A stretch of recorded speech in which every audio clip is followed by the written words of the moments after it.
It's no secret that Michigan, the state that gave the world the first mass-produced and affordable car, has a love affair with anything on wheels.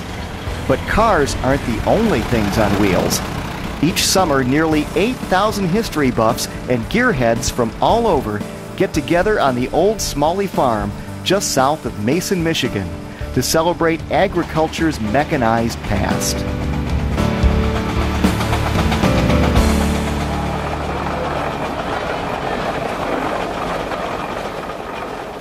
The Michigan Steam Engine and Threshers Club started in 1958 and held its first show at Charlton Park near Hastings.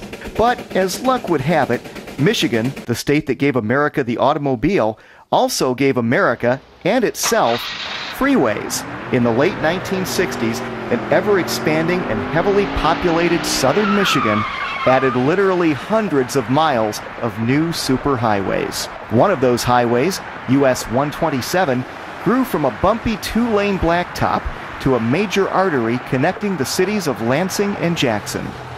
Unfortunately, highway construction also stranded parts of some farms, like the 15 acres on the eastern side of the Smalley Farm near Mason.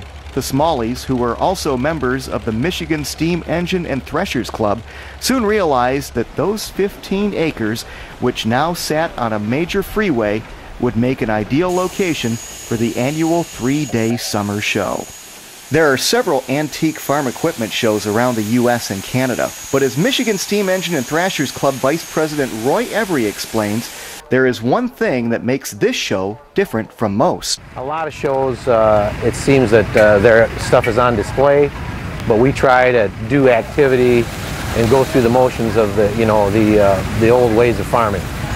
We generally have an average between 25 and 30 engines, and they're always running. They're doing something. Either we're plowing with them, we're sawing with them. We even have a transfer sled so you can see how much power is in them and when they're pulling with them.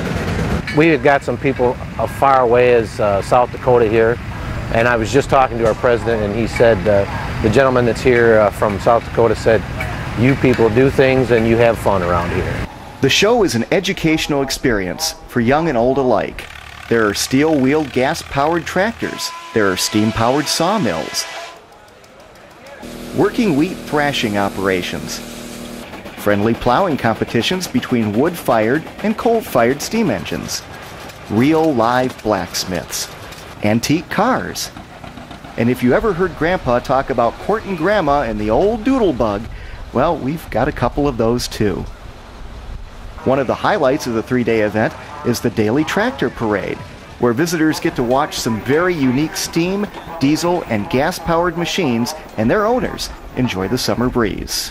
What's pretty unique is the upright boiler, the Westinghouse we have here this year.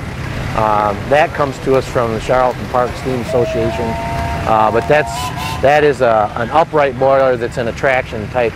There was plenty of upright boilers made for stationary power, but in a traction engine that's portable. The Westinghouse that was built in the late 1800s is here this weekend, and that's pretty interesting attraction. With gas and diesel tractors, the debate rages on as to which color is the best. Some prefer black, some like red, or gray and red. Some are partial to yellow, while others prefer orange. And, oh yes, and a couple of the folks seem to favor green. And for those who can't resist a show of horsepower, there are the tractor pulls. Our tractor pull is non-competitive. They actually can pull and make the little tractors look like they're doing the same job as the big tractors. So everybody has fun. Ever wonder how they get that shredded wheat into your bowl every morning? We'll find out. And coming up later, how much wood would a sawmill mill if a sawmill were powered by steam? We'll have the answer. Stay tuned. There is more to come from the 50th Annual Michigan Steam Engine and Threshers Club show.